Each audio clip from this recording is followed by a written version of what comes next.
Welcome to Rich Conversations. Today on the show, we're going to have young adult author Caroline George.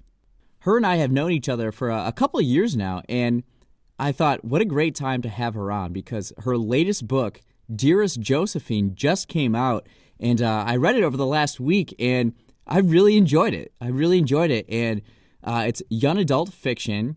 I would recommend it if you know some teenage girls in your life. I don't know many teenage girls in my life, but I still enjoyed it nonetheless. In this conversation, we talk about a number of different things. Her writing, the Regency period in England's history. We had a lot to talk about. It was a lot of fun. Why don't I read her author bio on the book jacket of her hardcover copy here? It's not too often that we are able to do this, right? Caroline George is a multi-award-winning author of young adult speculative fiction. She graduated from Belmont University with a degree in publishing and public relations, and now travels the country speaking at conferences and writing full-time. A Georgia native, Caroline aspires one day to host the Great British Baking Show and delights in being best known for writing the phrase, "Coffee first, save the world later." You can follow her on Instagram at author Caroline George. Let's begin.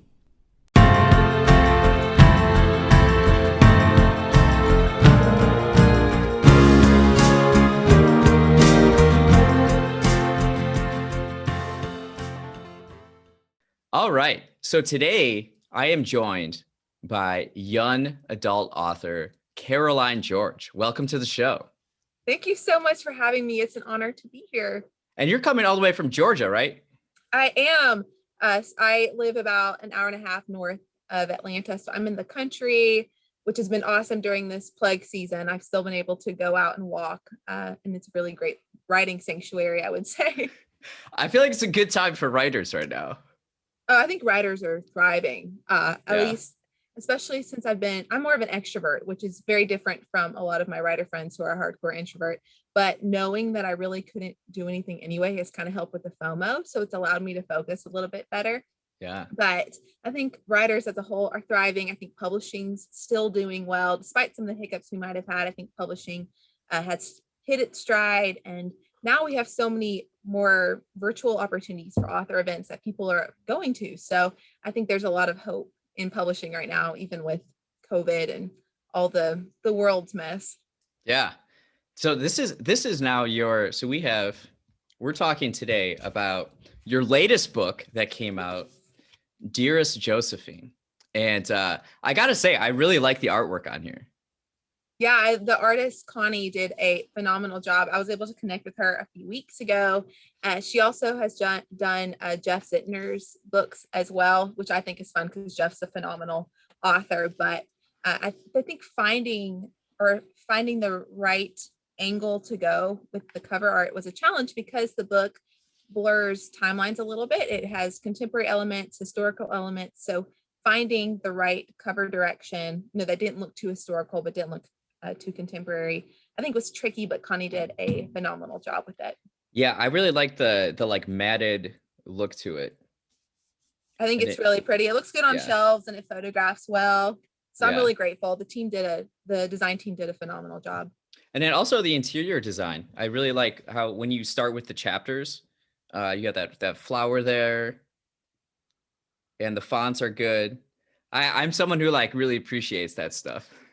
Oh, that's what I look for in books. It's a beautifully designed book. I mean, it makes you want to buy it. There's also a map, which was always one of my dreams as a kid. When I went to bookstores, I wanted a book with a map. That's what I wanted as an author. I didn't see, after I read the book, so I read it over the past few days here, and I didn't realize you had a map until I finished the book. Then I went back, but it's similar to how I imagined it. So that's a good thing. Yeah, that's great. It was fun because I got to draw, create like a little mock-up of the estate and then send it to a designer. So I kind of got to draw the estate before I sent it, which was so fun to be able to have a hand in crafting the map. But that was one of those bucket list moments I was able to check off. And I think the next book is that's coming out in November will also have a map. So just going to keep it going. Have a map and Yeah, everything. keep that going. Well, there's so many things I want to ask you about this book. Yeah. So this is the latest one, Dearest Josephine. And admittedly, I don't read a lot of, well, one, like young adult books or books written by female authors. It's a fact Yeah. that I've realized. But I have read Dearest Josephine by you, and also your other one, The Vestige. Thanks, Rich. And getting a little plug there. And you have what, 2-3 other books? I have 2 other ones that I self-published in high school. So this makes 4 for me now. It's a good number. And it keeps growing. Yep. So one thing, you went from writing a book that took place in like an apocalyptic setting to now in the Regency period of England. How did you come about that? How did you decide that? It's kind of a long story. When I finished college, I knew I wanted to pursue writing. I had some other career stuff fall through. And so I had a gap of time where I knew that if I really wanted to see some doors open in my author career, now was the time. So I just started writing. I wrote a novel that was kind of dystopian fantasy kind of feel, finished it, started writing some other books, just started sending them to my agent. My agent started pitching them. I think at one point we had about 8 to 10 books that were out on submission. And I figured it was like playing a game of chess. It was all about being strategic. At that point, I had been in publishing for a while. I knew the industry. I knew how strategic one had to be when really wanting to be successful. And so yes, go ahead. Elaborate on that. What do you mean by Yeah. that, like strategic? Yeah. Well, I guess the best way to describe it, maybe from a writing perspective, as a writer, what we love to write may not be what we're best at writing, or what we love to write may not be what the market is really looking for. For example, an author might write a Southern Gothic novel and love it, but if that's not really what's selling, if that's not what publishers are acquiring, the book might not go anywhere. And so it would be best to shelve that project until the market comes back around when that's selling again.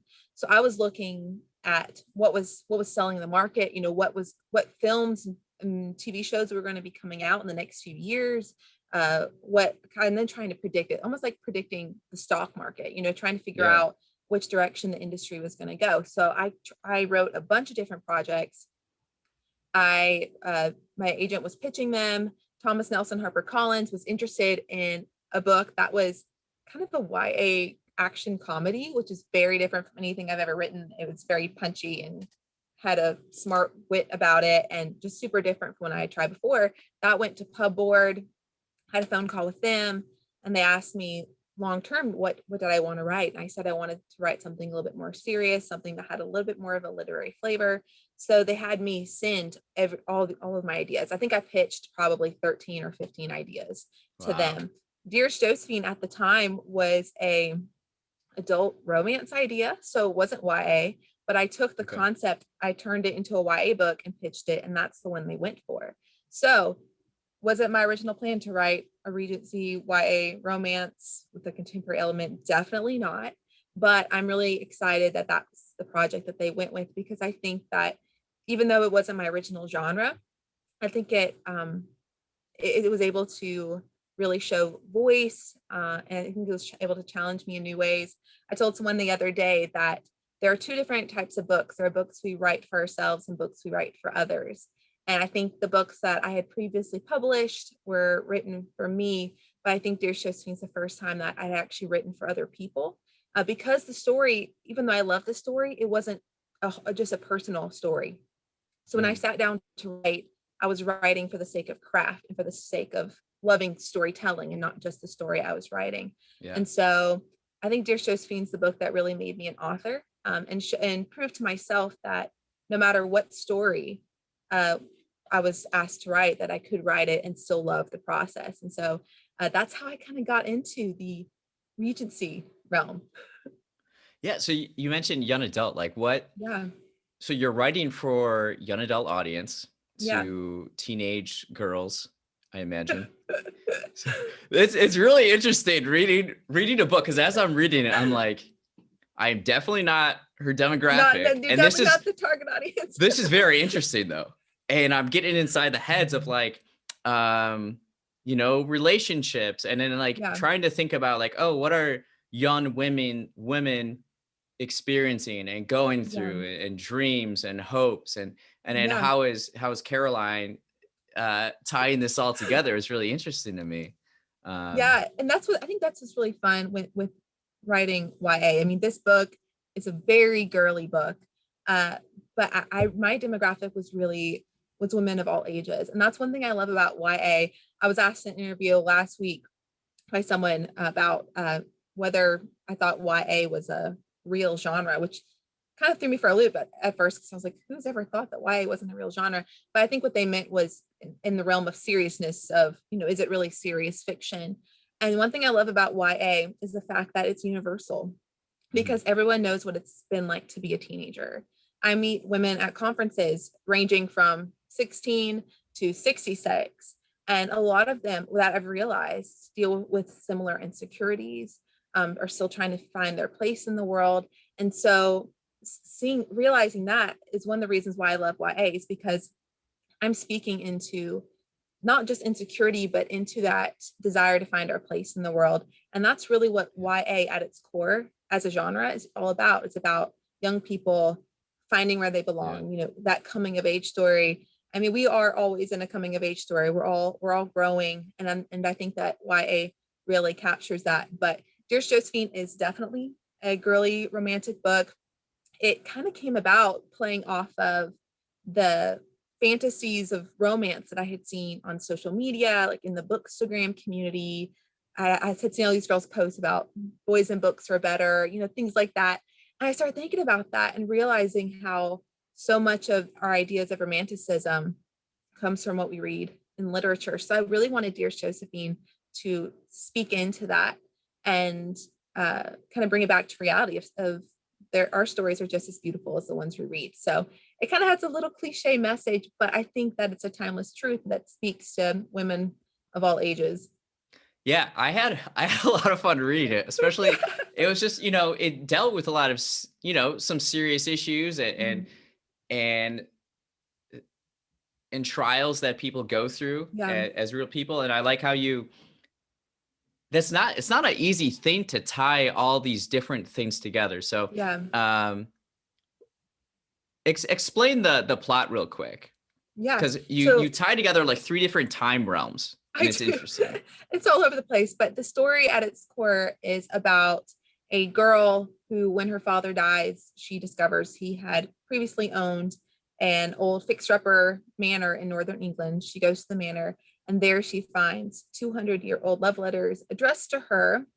And she also finds a novel written 200 years ago in which it seems that she's the main character. So it flips between her emails to her former best friend Faith, the letters written by a Regency gentleman who is processing the death of his father, and then the novel written about the two of them together. So it really explores grief, healing, and how words bring people together. I'll admit, I did not realize how much grief is such a focal point of the book until after. I didn't realize that until after the book was published, which I think is so interesting.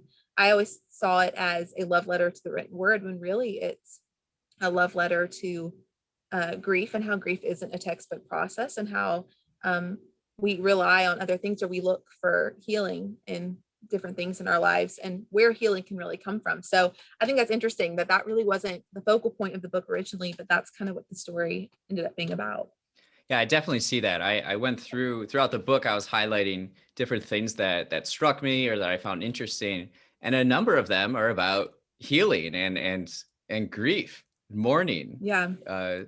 It's very interesting. Yeah. So you're writing historical fiction in this. Yeah. What does the research process look like? Tell me about that. That was really interesting. I Googled a bunch of weird things. Like, for example, did Regency men wear underwear? and they really didn't. So that's a fun fact. But researched a ton of fashion. My mom is a history teacher, so growing up, I was very much learning all things history. I was in competitive history fairs, so that's a nerdy little thing. I would spend a whole school year, working on my project. I did candles, I had costumes, I'd have to give a speech. I mean, this is in second, third, fourth grade. I'd have to give a huge speech, visited a lot of historical sites. So history's always been a big point of my life. I love Jane Austen, love any period film, TV show.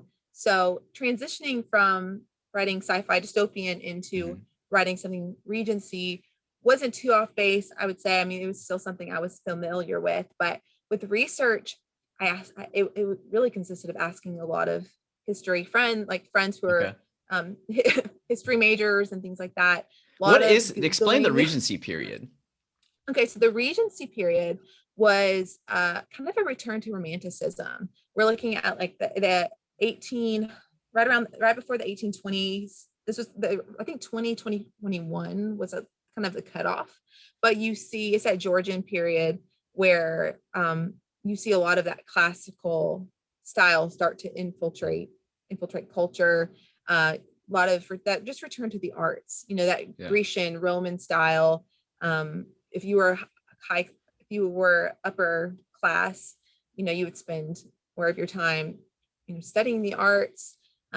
Gardens would kind of resemble Greek, Roman. It was the idea of that Renaissance, that Enlightenment. So, so I guess that's the best way. This is right before we had kind of the Industrial Revolution, and we kind of move into that. So it's still very like country and it's very class based, and yes. If you look at art from the period, I mean, it's a lot of that. It's that Romanticism. You had the idyllic countryside. You had the manners, so you kind of had that. I would even say that we're experiencing some of that today, where people are at the cottagecore community, for example. People are starting to fancy that a little bit more. That idea of say that again. The cottage what? The cottagecore. So it is an aesthetic that is all over social media. You can search hashtag cottagecore, even on TikTok, and a lot of it consists of bloggers taking photos of them in long dresses or in the countryside and old houses, with the candles, making jam, making different cakes. So it's kind of that return to simplicity, that, writing letters. So really a lot of Dearest Josephine kind of came from that aesthetic, because I saw that a lot of people were kind of dreaming about that. I think a lot, because our world is so fast paced and disconnected, I think it kind of mirrors a deep-seated desire in a lot of people that we want connection. We want to be a little bit more in tune with our surroundings. And so that's why I think it's fun. And a lot of people have been reading, like younger audiences have been reading Jane Austen and classic literature more than ever before. And I think it kind of connects to that want. Hold on 1 second. Sure.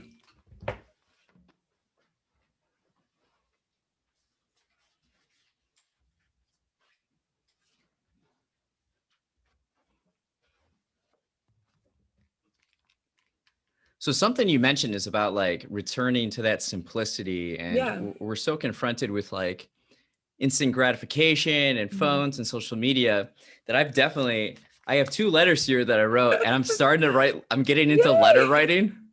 I love that. So I'm sending these out after our conversation. I'm gonna go for a little walk around the city, mail them out. I feel like, I think people are kind of feeling that way. Because return to simplicity. I don't know about like lighting my house with candles yet, though. I don't think we've reached that point. Candles don't give off that much light, so I can't imagine how many candles would have been needed to light a party. I mean, I guess that's why they thought. I guess that's one reason why people thought that at parties that each other were attractive, because they couldn't see each other. It's just like the dim haze. Look at that handsome man across the room. Can't see him. There's not enough candles. So you mentioned Jane Austen. Yeah. Is she a big influence on you? I would say so when it comes to style, at least with Dearest Josephine. Jane Austen isn't my favorite writer, but I think a lot of the tropes in her work have defined a lot of literature views of romance, that dream romance, Mr. Darcy, things like that. And so I think, especially with researching Dearest Josephine, I wanted to capture some of the tropes, some of the staples of that genre of like the Regency love story, when it comes to class, even some of the scandal elements when it, the idea of the unwanted son being sent away, some of those familiar plot points I say would have come from Jane Austen. So with this book, I would say she was definitely an influence, because I believe a lot of readers base ideas, at least with women, base a lot of their ideas of love based off what Jane Austen has written. Yeah, what I see on Bookstagram, it looks like Jane Austen is like the idol of She of really everything. is. Well, especially now that we have Bridgerton that's just come out on Christmas Day, which has brought another Regency revival, and women have decided that, I think years ago, before all the pandemic stuff happened, in Bath, England, which was one of the home places of Jane Austen, they have a huge festival where everyone dresses up in Regency garb and will promenade through the town of Bath. So I think with Bridgerton coming out, whenever they finally restart that festival, I think all these women are going to be flocking over there to wear their Regency clothes. That's so interesting. So what is this like reignited appeal of her? Is it like this dream romance in a hyper quick world? And that's what I credit it to, because growing up, we would read Jane Austen in our, like, it'd be on the school reading list, but it was kind of a begrudging, we'd be forced to read it and write a paper on it for class, and then you move on. But now with social media, all of a sudden she has kind of come back into pop culture and become popular with younger audiences, which I find so interesting. I wrote an article for Frolic Media all about Jane Austen in pop culture, because I have been studying it, trying to figure out where's the root of it. Why all of a sudden do 15-year-olds want to put on their Regency dress and start speaking in an English accent, and like, I don't even know, like having tea parties.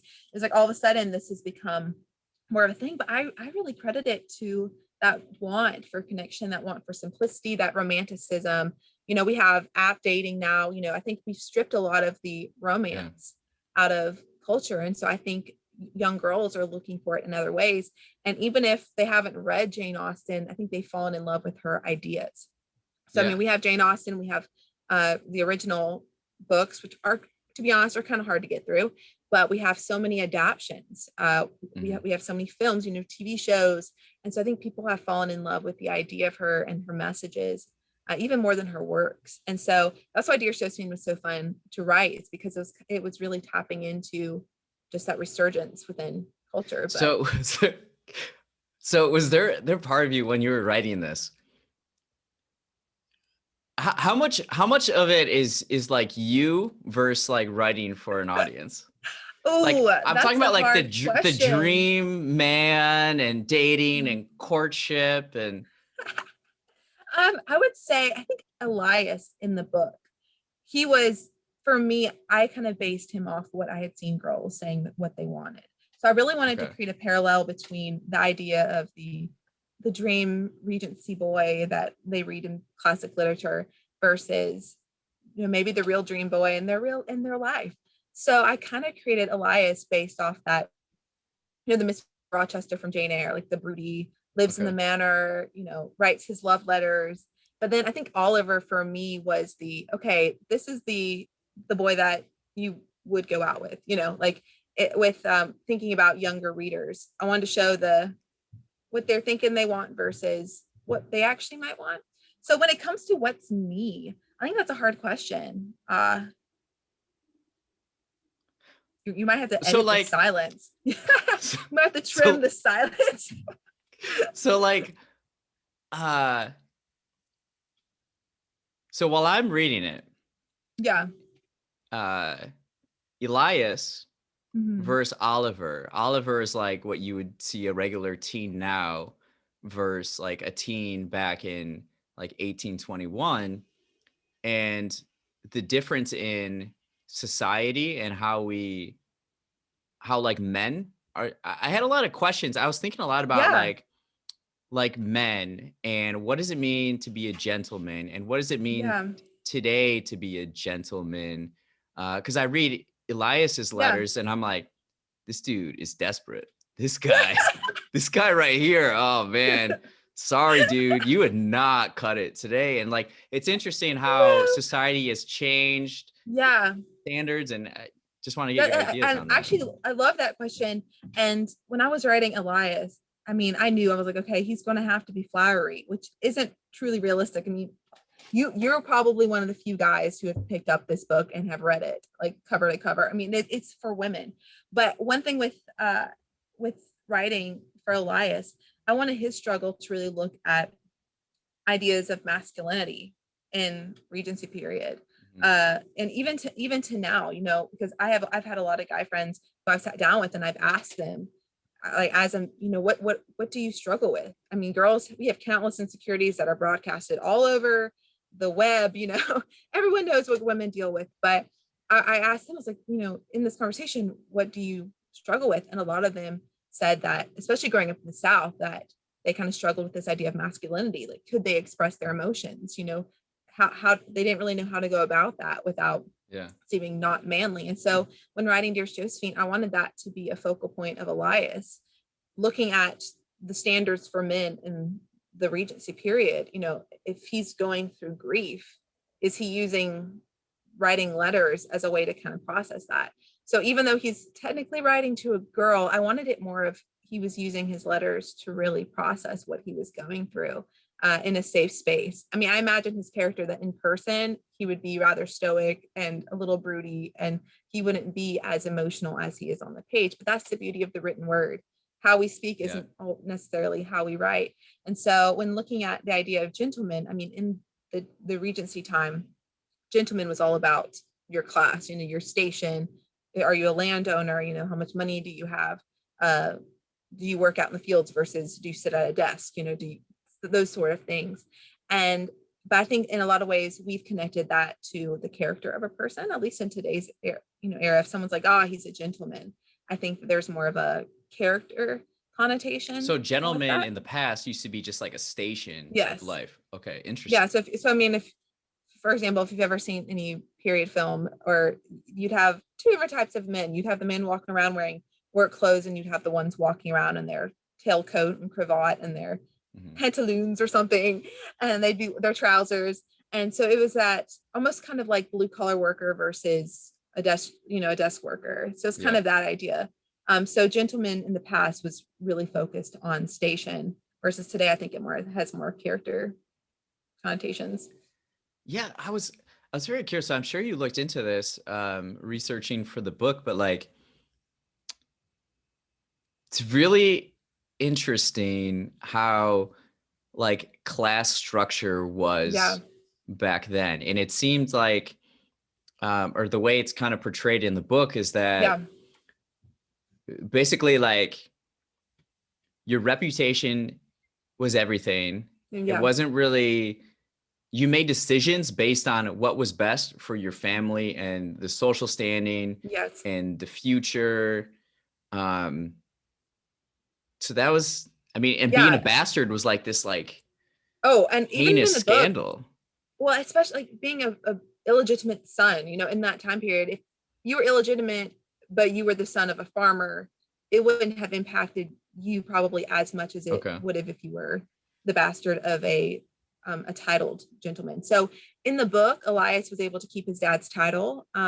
In reality, he probably would have inherited the money, but wouldn't have been able to keep his father's title. So I stretched a little bit there just for the sake of fiction. But back in that time period, especially like in the UK, really all across Europe, it was, I mean, status was everything. Reputation was everything, because it wasn't easy to rise in station. I mean, if you were born a maid, it's almost virtually impossible to end up the lady of a grand estate. So everything really revolved around your reputation in society. You know, were you well thought? How much money did you have? You know, what's your ancestry? I mean, you could have a lot of money, but if you were quick money, for example, your father made a lot of money, but it wasn't old money. I mean, that was a kind of a different, you had different status there.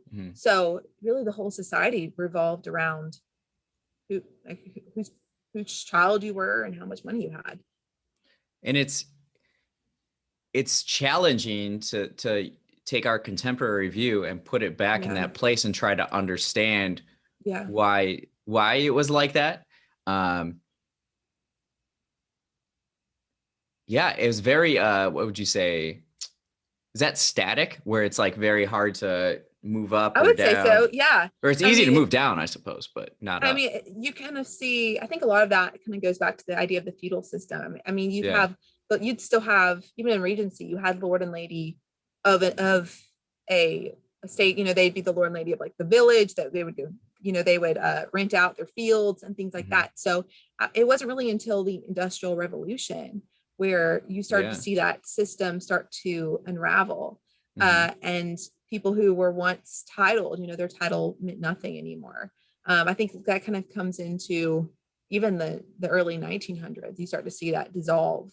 So that's probably why you see, we talked about earlier about gentlemen referring to character now, where I'm sure the Industrial Revolution, now all of a sudden people who were lower in station had as much money as this gentleman. So now they were like, well, he's not a gentleman. His character is not the same as us or something. So definition started, I think views and definitions started to change. And I think then it started to become easier to rise in station or to alter your place in the world. But in Regency, that was a huge focal point, especially if you were middle to upper class. I think that's what Jane Austen, a lot of her books, that's a similar theme. You know, usually it's not the highest, you know, the richest or the most highest up in society. It's a lot of her heroines tend to be right on the line where they're not low class, they're kind of upper middle class and trying to rise in station, you know, save their family from poverty. And also back then, women didn't have any power. I mean, they couldn't inherit let's say you had the oldest daughter, she couldn't inherit her father's property.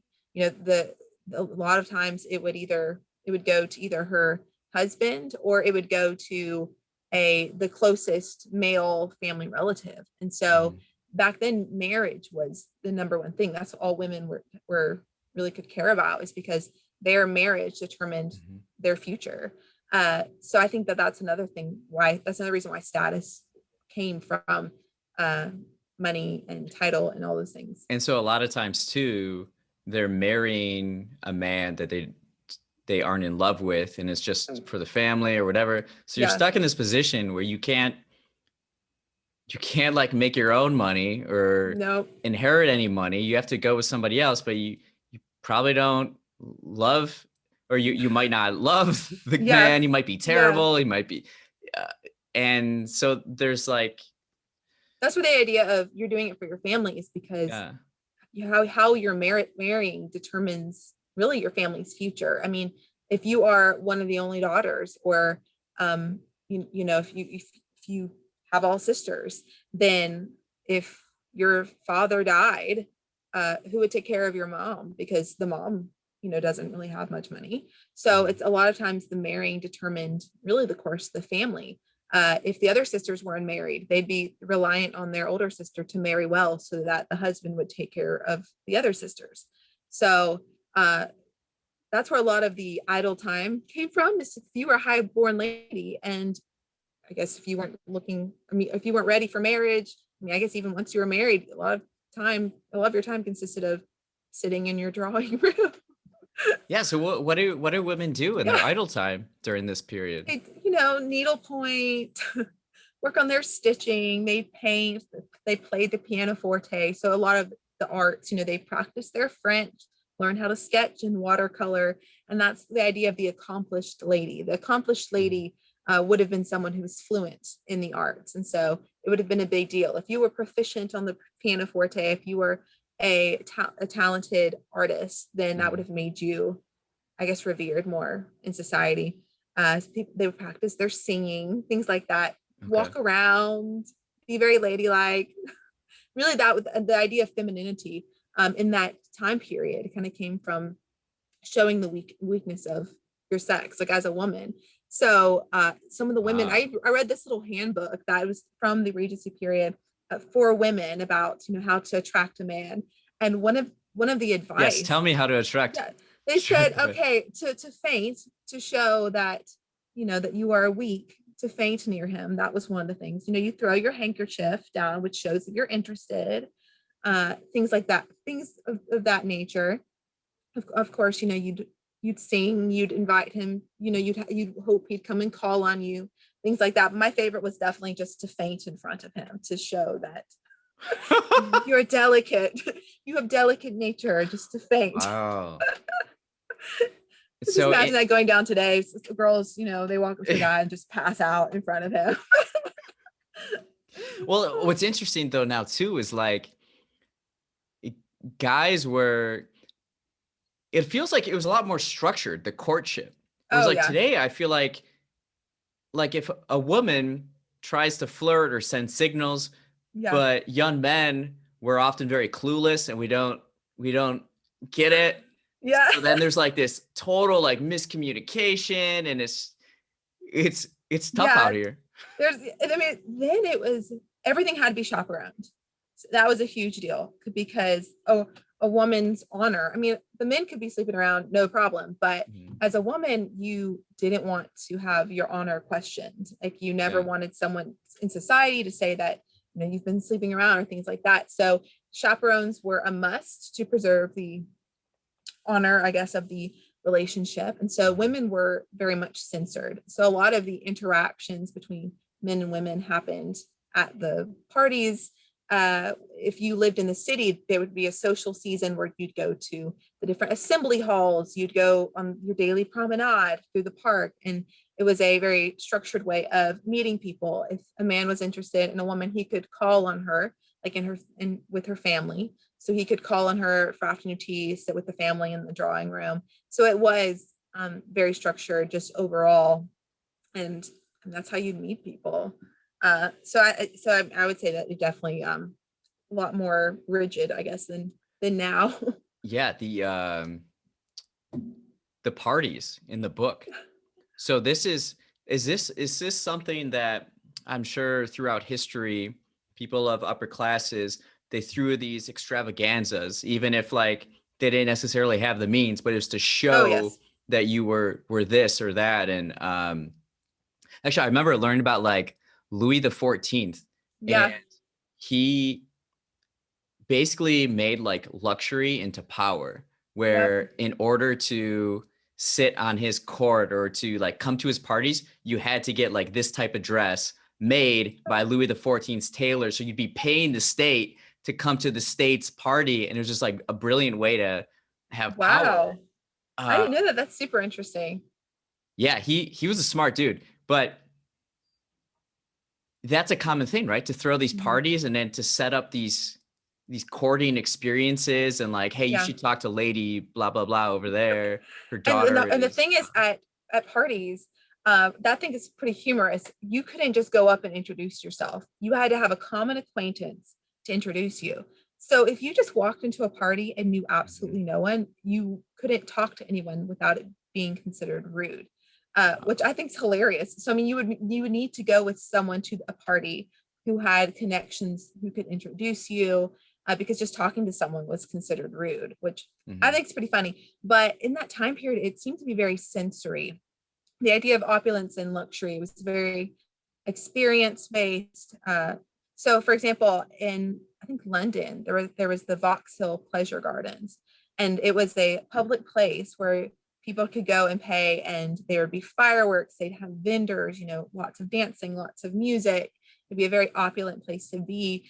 And I mean, that was just something that people did. Like people put a lot of emphasis on the idea of experience and of luxury. And so I think a lot of parties reflect that as well. I mean, it's kind of peacocking. People wanted to show their Yeah. wealth. They wanted to entertain because that secures place in society.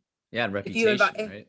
yeah, because let's say you wanted to secure a dinner invitation at the Duke's house. if you threw this big party and invited the family, perhaps that would help you make the right connections to rise in society, because there again, your station was everything.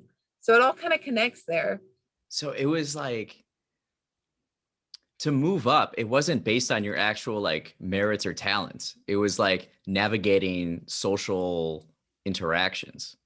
Really, I mean, I would say so. You would need some kind of status. You would need some kind of money, some connections to at least get your foot in the door. Yeah. But you wanted people to like having you around. I mean, at least in some of my research, there, especially in older pieces of literature, they'd be the character who would come from decent family, but would, who would be a gentleman, wouldn't need to really work for a living, and would travel around with people of higher title because they liked having him around, and that's how he earned his status. So I think throwing parties, if you showed that you were good company, then I think that would help you secure invitations to dinner parties. So the idea of being well thought really came into play.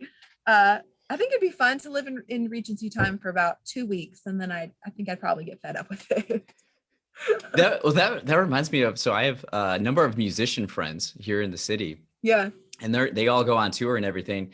And they say that in order to be successful in the music scene, you need 2 of 3 things. One is talent. 2 is professionalness. And 3 is to be a good hang. So you need at least 2 of those to make it as a musician professionally. Yeah. Because you could be like totally fun and have a ton of talent and be like not really professional and show up all the time, but like he's a fun guy, he's good, like let's keep him around. But if you have all 3, that's how you like kill it. Yeah.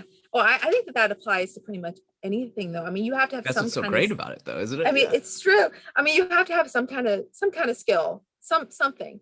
But even with writing, I think that that's so true. I mean, I by no means think that I'm a great writer, but I think it's like tenacity always beats talent. I mean, if you're good with people, if you learn the industry, if you're willing to grow, I think that leads to a lot more success than just talent. I've met some writers at conferences who are incredible writers, but who have 0 people skills, aren't nice. And I mean, publishing is such a people-based business. So I'm like, if you're not really good with people, it's gonna be very challenging. I mean, I think a lot of people think writers just sit in their house all day on their laptop, which is kind of true. But I mean, it's kind of true.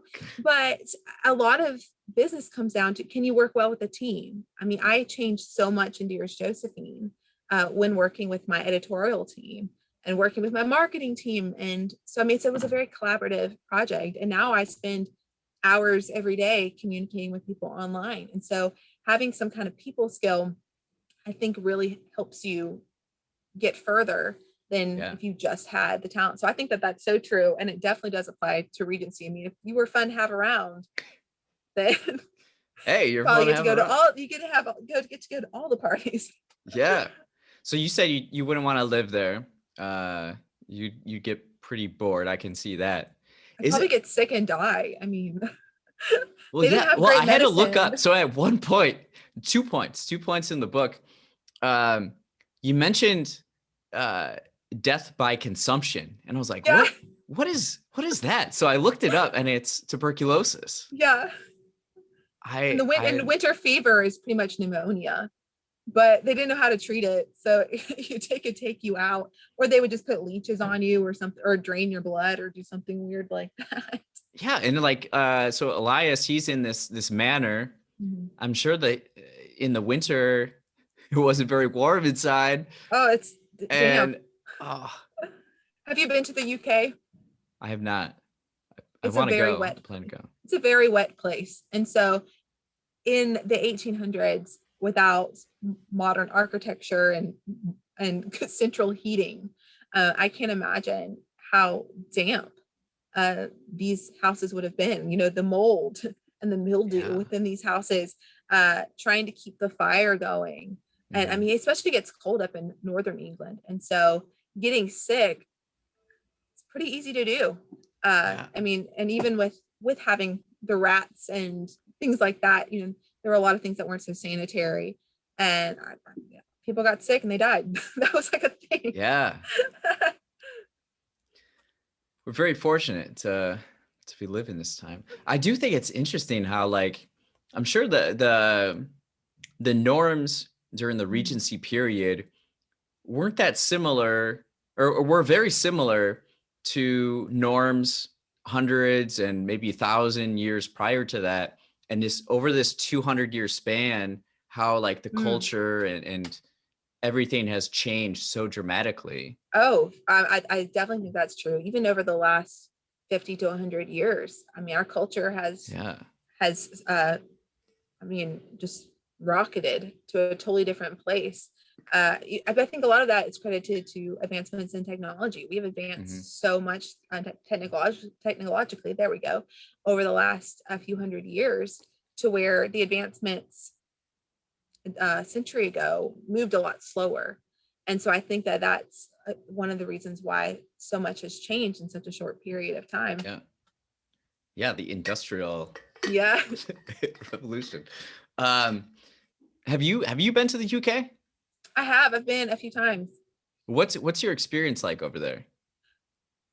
Like just overall? And the food too, because throughout the book you mentioned all these different kinds of foods that I've never had before. I just think they probably taste like really bad. I don't know. Well, I actually really liked UK food, but I think some people might say it's a little bland. I personally enjoyed it, but a lot of culture I think stems from food, and that's why I included a lot of food in Dearest Josephine, is because I think a lot of culture, the idea of just social, it's just social aspects kind of surrounded food. I mean, the idea of afternoon tea, it's social. The idea of the dinner party, social, what was served at big gatherings. So that's why I like to include a lot of that, is because I think it reflects the culture as a whole. I would say my experience in the UK I enjoyed it. I love it. I think it's a beautiful place. I prefer the countryside over the city. I think that the history of England is so interesting. And I'll tell one quick story. I was over in Ireland years ago, and I was with a tour group, and the bus stopped so we could look at this view. And so I got off the bus and I was walking around, and I saw this old tower hidden kind of in this brush that had grown over it. And I asked the bus driver, and he said, "Oh, that's just ruins of an old castle. They're all over the place." Like, for real. I mean, I went into this ruins and walked up a spiral staircase in this old stone tower that had just been overgrown. It wasn't a historical site, but I saw that consistently all across the UK.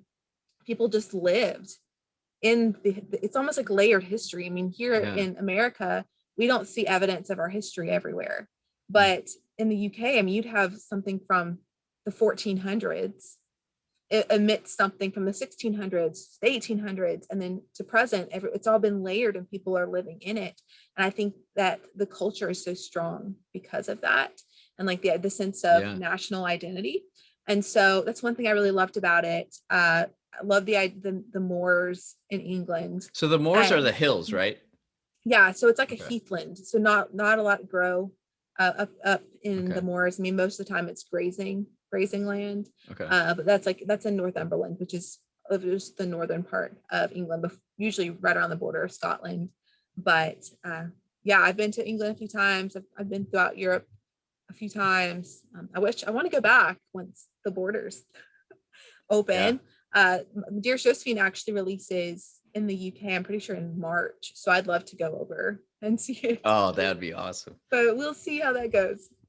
So I wrote down some of these lines in the book that I enjoyed, especially. I think it's interesting how, like, as a writer, you can really like in a sentence, just write something and be like, yeah, that was cool. I wrote that. Yeah. And I, at least that's what I like doing when I write. And so there are a number of these that I just really appreciated the writing. My existence seemed dreary until I let the light in. That's a good one. Thank you. You wrote it. So you're very intentional with this, right? Oh, very intentional. I think that's little quotey things. Yeah. One of my, like, the prose is one of my favorite parts of writing. Granted, not Yeah. every sentence can be poetic because It I'm can't, writing yeah. I'm writing commercial fiction. And so I haven't moved over into literary, so I want it to be very accessible, like everything I write. But I love those little quippy, prose So what's lines. the difference between like literary writing versus commercial writing? Oh, I think it's one of those things. I've gone to so many different writing conferences and I've asked this question. It's one of those things that you know it when you see it. But Okay. I mean, when it comes to literary writing, it's more drawn out, emphasis on vocabulary. It's a little more complex, I would say. Okay. When it comes to commercial, a lot of the sentences are more short, more concise, uses a little bit more accessible language. The storytelling seems to Oh, be at interesting. faster pace. But yeah, it's kind of those things that you'll know it when you see it, and it's a tone that when you read a book, you'll be able to determine if something's more literary or if it's geared toward a more general audience. But one of my favorite things to do when it comes to writing little quotes, I go to my local Starbucks and I just sit at a table with a notepad and a pen, even after I've been working on my laptop all day, put on some music, and I just think about things. And Oh yeah. I just work and write down write down things. And a lot of those quotes and ramblings end up in my books. I had a few little things that I wrote, and I contacted my line editor when we were finishing up Dearest Josephine, and I asked her, I was like, can I please just weasel this one in? Can I just weasel this one in? And so that's one of my favorite things to do. The project I'm working on now, I haven't had the chance to really do that. So I've already kind of made my editor promise me that she would give me some time to come up with my little sayings. It's good. It's like you're like, I mean, the book overall is your thoughts about the world, but these individual lines really can express it's like the what you seasoning. think. It's like the seasoning. Like you create your dish, but then these little sprinkles of literature, I guess, in the book. Here are a couple other ones. Yeah. The city taught me an important lesson that we are never without options. That one very resonated with me. For good and bad. With Christmas Eve came flurries and opulence. I thought that was a great line. Being alone with her was dangerous, but anything else seemed impossible. That's a good one. Oh, I got to get so mushy in this book. One day I'm going to roll my eyes at this and be like, well, what did I just, what is this sappy nonsense? Never underestimate the artistry of human thought. I like that. There's a number in here. There's like 3 pages I wrote down of this. It's good. Thank you. I appreciate that. Before we take off here, sure. Explain more your writing process. How like you specifically go about writing a book, and then what's on the horizon for you next? Yeah. Well, nowadays I have to be able to write a book with a very short deadline. With my publisher, it's around 3 months. I need to get a first draft to them. And the books that they have signed with me are between 80 and 90,000 words. So I have about 3 months to pump out a novel. So for that reason, I've had to kind of change how I would usually write a book. I'm a hardcore plotter now. When I used to write for myself, I would kind of just pants my way through things with a very light outline. But now my outlines tend to be around 35 pages. So they're extremely long. But before I really start working on a project, I'm very much about the message. I am a firm believer that if someone picks up my book, I need to say something that matters. I need to say something worthwhile, because yes, there it is. There she is. But if someone picks my book, it's a direct link between me, and that person. Like I have an hour. They've given me a few hours of their time for me to speak into their life. And so I want to say something that matters. So I usually start with a message, or at least a concept of what I really want to talk about. So that's what you start with. Yeah. So I start with the message. So with Dearest Josephine, I knew I wanted to really look at fantasies of romance versus reality, and the connection we can have with words. And so that was kind of the base theme that or the base message that I wanted to go off of.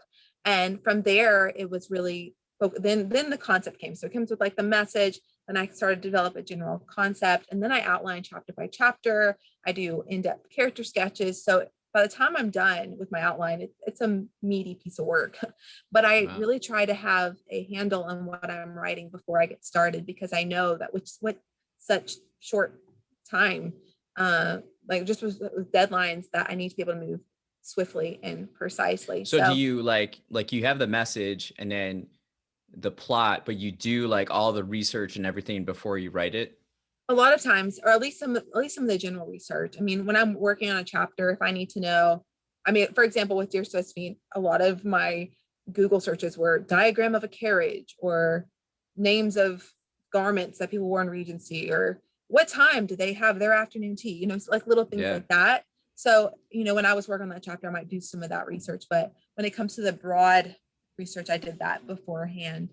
But yeah, I mean, even when there is such a tight outline, there's always going to be a revision. And that's what I'm working on now too. I mean, with Dearest Josephine, I think the outline was super tight, but once my editor looked at it, we changed several things in the book just to make it more market friendly. So yeah, that's kind of my process though. I'm a hardcore outliner. I'm a very visual writer. So I do Pinterest. I have Spotify that has like a playlist for it. I do all the things. I love doing research trips if able, just because I like to insert some of my own experiences into my work. I think it's so important as an artist in general, you know, whether an artist is a writer or a painter or a musician, to find a common ground with what they're creating. And so in every single book that I write, I've kind of found that to be a tried and true method, even if the book isn't, you know, something I relate with completely, be able to find or be able to put little sprinkles of myself or whatever into the writing helps me to find that common ground with the work. So I try to do that as well whenever I'm working, even if that's, for example, Mrs. Capers in Dearest Josephine is the name of your English teacher, who I'm still best friends with. She taught me all throughout middle and high school, and she's still my closest friends. I think I told her I would put her in every single one of my books. So she's gonna be my Where's Waldo? Like in every one of my books, people will be able to look. Do you have a few when you write? Do you have like a few things like that where you slip in like little Easter eggs? I think Mrs. Capers is the biggest one. Okay. But so she's gonna be one that's gonna keep going. I'd love to in every book I write hint at other work somehow, even if it's a name or a reference that only certain people would understand. But she's the biggest. I think I've referenced other teachers in my work before. Okay. People in my life, I kind of slide them in there. One day someone's gonna read my book and be like, wait, did you put me in this? It would be a nice little thing. What's your Spotify look like when you wrote this? Oh, it's a really long playlist. I have a playlist called Dearest Josephine, and it's a mix of a lot of instrumental scores. You know, some I mean, really, it's a hot mess of music, but I have a Dearest Josephine playlist, but then I also have character playlists. So I have one for Elias that I listened to when I was working on his letters. So it's very thematic, and a lot of it is the soundtrack from The King that came out a few years ago. So it's with Timothy Chalamet, right? So a lot of violin, sounds a little morose to it, and then with Josie, hers is more of a contemporary feel, still with that little bit of that instrumental music flair. So yeah, lots of different music. So your upcoming book, did you create can you tell us a little bit about that, and then what your Spotify playlist will look like for that? So my next book is called The Summer We Forgot. It releases in November from Thomas Nelson HarperCollins. I'm still working on it. I have seen the cover for it, and the cover is amazing. I think my jaw hit the floor when I saw it. So I'm a huge fan. But my editor and I are pitching it as if Taylor Swift narrated a murder drama. So it's very nostalgic. Yeah. So it's very nostalgic. I really wanted to kind of tap into kind of the fear factor of memories and the question, are we more of what we remember or what we forget? I think, you know, we're all living in a coming of age story, but I think that there's something kind of unsettling about childhood memories, even if they're good. I was hanging out with my sisters weeks ago, and we were all swapping things that we remembered about, you know, growing up, middle school, high school, people we knew, things we regretted. And even though a lot of the memories we talked about were good, we all left feeling a little uneasy. Like we were all like, why do we feel so weird about talking about this? Like, why was this weird? And I think that there's something about memories that I find so interesting. And so the story is about a group of teenagers who were once friends, but they've since kind of drifted apart. It takes place during the summer. and their former science teacher turns up dead in the summer camp where they were going to be camp counselors. So when this happens, they all realize that they forgot the whole summer from 2 years ago. And so the whole book is they're trying to solve this murder, but more than that, it's they're wrestling with identity, their views of themselves. Could we have done this? The idea of the victim, like, are we victims, because someone's done this to us, or, are we criminals? Like, so it kind of wrestles with these different things. So it's been super fun. My playlist for it probably has a lot of alternative rock and some I guess angsty emotional music. Yeah. But it's been fun because I have thought I grew up going to summer camp, and so I've been able to bring in a lot of like my summer camp experiences. It takes place on 30A, which is a strip of highway, a scenic highway in Florida, which is a huge tourist destination spot. So I grew up going there, so I was able to bring in some of that. I went on a school marine camp when I was in 5th grade with a teacher, and so I just have brought in a lot of different things from my own experience. I mean, I'm going to dedicate the book to my sister Sheely, but also to everyone who knew me in high school, which is kind of, so I've been thinking so much about just coming of age and what that looks like. Yeah. So really excited about that book. It's very different from Dearest Josephine, but I love that my publishing team has been so supportive of me trying new things. That's awesome. We'll be excited for its release. And where can people pick up Dearest Josephine? Dearest Josephine is available at almost all bookstores. So any retailers you can find Dearest Josephine. I mean, it's on everything from Amazon, Books A Million, your local bookstore. So yeah, it's gonna be everywhere. It releases in Australia in June. I'm pretty sure it releases in the UK in March, which I'm really excited about. It just got into a book box over in India. So it's awesome. The Netherlands. So it's all over the place. You can find it. Nice. Well, I appreciate your work. I'm a big fan. And thanks for stopping by today. Appreciate it. Thank you so much for having me, Rich. And Homeless But Human is still one of my favorite nonfiction books, and I recommend it to a lot of people. So that's awesome. Thank you. Plug there too. You're welcome.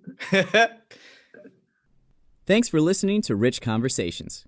Again, you can follow Caroline at author Caroline George. You can also find her book, Dearest Josephine, where books are sold. Have a delightful day.